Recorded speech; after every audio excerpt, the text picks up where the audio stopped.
What the health? What the health? I am gonna do a review on this documentary that's been showing on Netflix. It was released this year. It's called What the Health. And I just figured it will be good to have a review from the doctor's point of view. Just a casual review off the top of the dome and just give you guys my feedback on this documentary. This is going to be a spoiler, so if you have not watched it, stop this video and go watch it and then come back and leave your comments below and let me know what you thought about my review.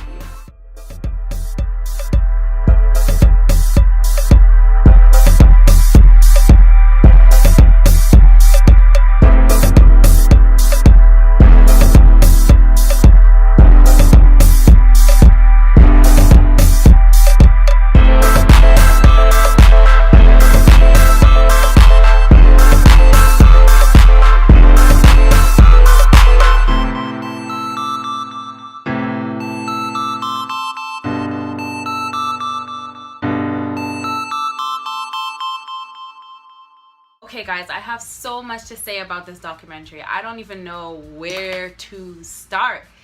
I just finished watching What the Health about 10 seconds ago. I didn't think it was something I needed to watch because I watched Forks Over Knives and I have studied under integrative medicine doctors before and really am aware about the benefits of a plant-based diet. But since I've watched this documentary, it's been very hard for me to eat meat. Actually, I don't desire it as much as I used to. And maybe it's just, the layers and layers of information throughout the years. But I would recommend a plant-based diet after watching this documentary. This is my opinion. This was a very good, thought-provoking documentary. I have my qualms with it, and I have things that I support about it. I think the main points to take home is plant-based diet is recommended. I don't think they're necessarily saying that you have to be vegan, but there's definitely a bias towards that. But plant as the basis of your diet should be the way to go. Great information about the power of food. Food can definitely be medicine. Food can be preventive medicine. Take everything with a grain of salt. Look up the information yourself. I think the reason why this video impacted me is that I have done the research previously, and this just brought everything to the forefront with a lot more visuals and a bit more information that I still have to go and research and make sure that I'm not just being fooled. I have to disagree with the lady who said that we're not taught this in medical school. Hello, I was able to get that through my medical school. Whether people were paying attention or not was maybe the question. Maybe it's just a matter of getting that information back to the surface. Doctors know this information. We know that vegetables and fruit and rest and water, amongst other things, are very important. Doctors, in order to remain board certified, have to do a certain amount of continuing medical education credits. For myself, I need to get 150 every 3 years. I could tell you at least 30 of my credits that I took in the last year were based off of nutrition and integrative medicine. The information's out there, and the CME that we choose is optional. So many physicians who may be watching this or my next video, they can go ahead and get CME credit for the information that they're learning off of nutrition. They used a lot of extremes in this documentary. There is a great bias against doctors. There's also a great bias against many of the medical societies and industry. You can't expect the customer service person to be able to answer questions about research. When you call customer service, do you expect the first person that you speak to know every last detail about what they're representing? Let's say if you're going to be the front desk person for a shopping mall, do you expect to know what is the fabric makeup of the Nike shoe in Foot Locker? No. So he clearly could have done some deeper research into the companies. What I didn't like about this documentary as well is that it's really making a war between doctors and health. Guarantee that if you follow your doctor's advice, you'll be sick forever. You'll never get well. That's the guarantee. Because our oath is to do no harm. We are not here to want people to get sick. It doesn't have to be doctor versus health or doctor versus what the health video. We can have these conversations in office Definitely recommend follow-up appointments if not all your questions are answered.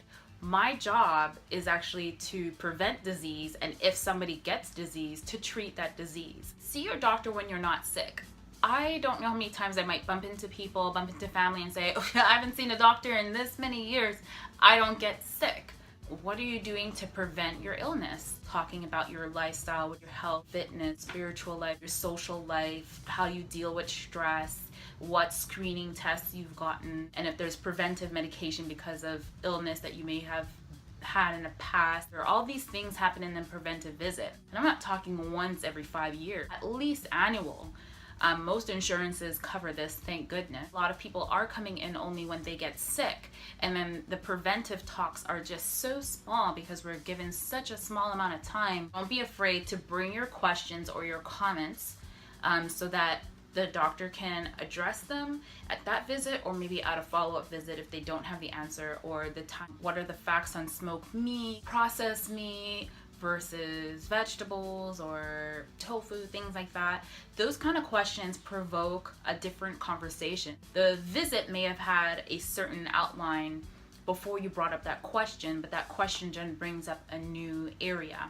Now, some physicians may not be comfortable talking about it, but if they are not, maybe they can do the research and then get back to you at a follow-up visit. In every specialty, even if that person is meant to treat disease, there are things that they can do that are preventive in their offices. A cardiologist, for example, who puts in stents, they talked about how big the stent industry is.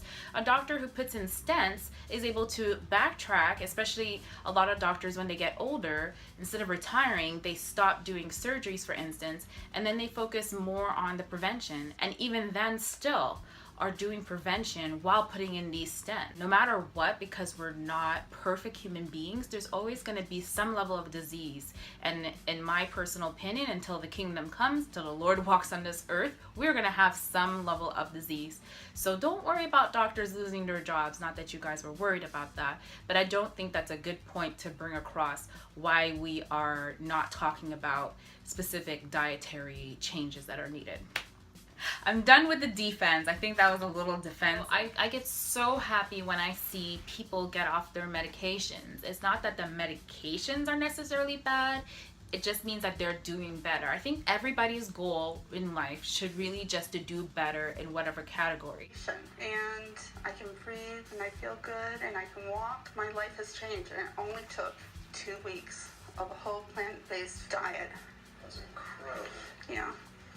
Coming off your medication does require monitoring and with the assistance of your medical doctor. Talk to them about how often you need to be following up, depending on how quickly you want to come off that medication. If your blood pressure is at a certain level and you're taking this much salt and you have to take this medication at this dose just to bring it down, why not try to take your salt level from here and bring it down here so your medication doesn't have to be quite up here, for instance, or bringing up your exercise so your medication doesn't have to be quite up here. It's hard to keep up a habit. It's hard to keep with the nutrition and the diet. You might have good intentions 2 weeks after your doctor's appointment, but then you fall off of that particular habit. Then you might find yourself into a problem. I'm so excited for that woman who she was able to resolve her thyroid cancer with diet. That's amazing. Not everybody's outcome is going to be the same. You do need the assistance and monitoring of your medical doctor, your cancer doctor. We have to be careful when we listen to personal stories. Personal stories, in terms of them as a statistic, is what we call an N of 1. Would you want to listen to an N of 1 story, or would you like to see 1,000 people with the same background, same diet, same cancer, and see how many out of those 1,000 had the same outcome as she did? How much wiggle room is there going to be before you decide that, okay, surgery is the better option, or chemo is the better option, radiation is the best option?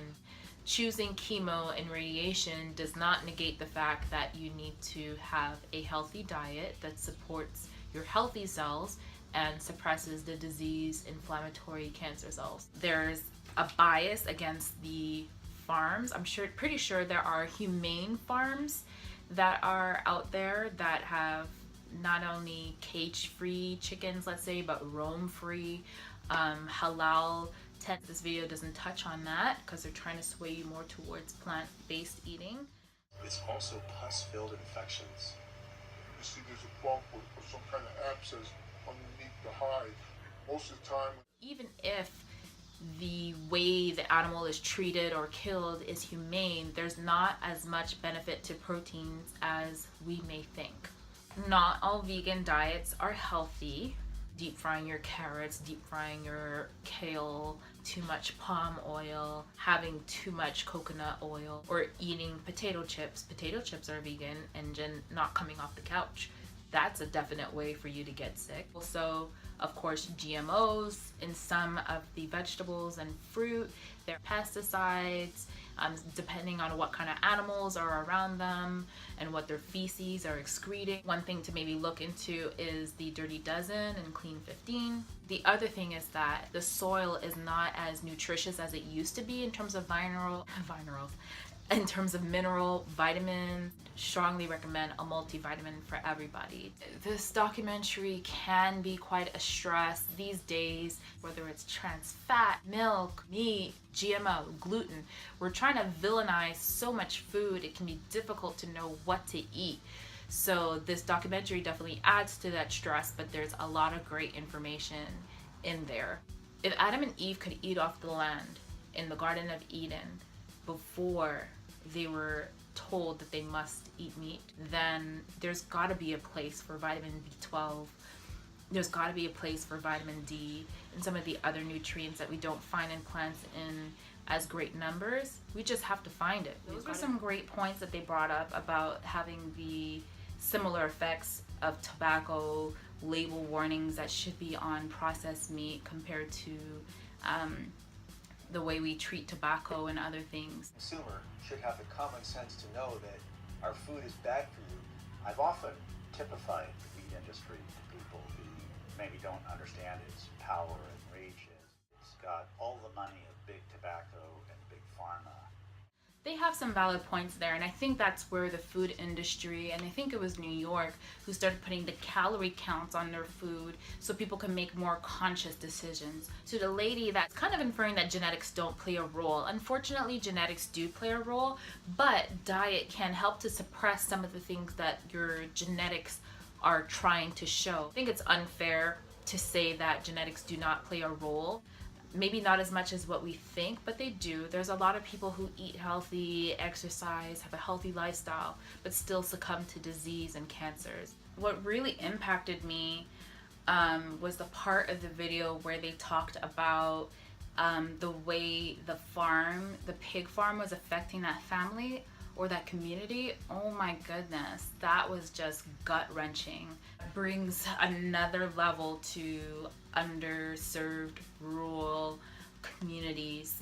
The feces from one of the most unclean animals is intoxicating your air. We have the right to clean air. I would think it's somewhere in the Constitution that we have the right, it's a basic human right to have clean air.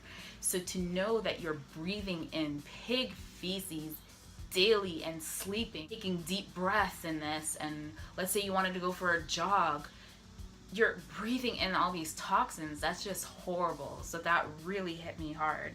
I highly recommend watching it. I'm probably gonna watch it again with my husband so I could make sure that we're doing things as a family. I may go back to eating meat. I don't know.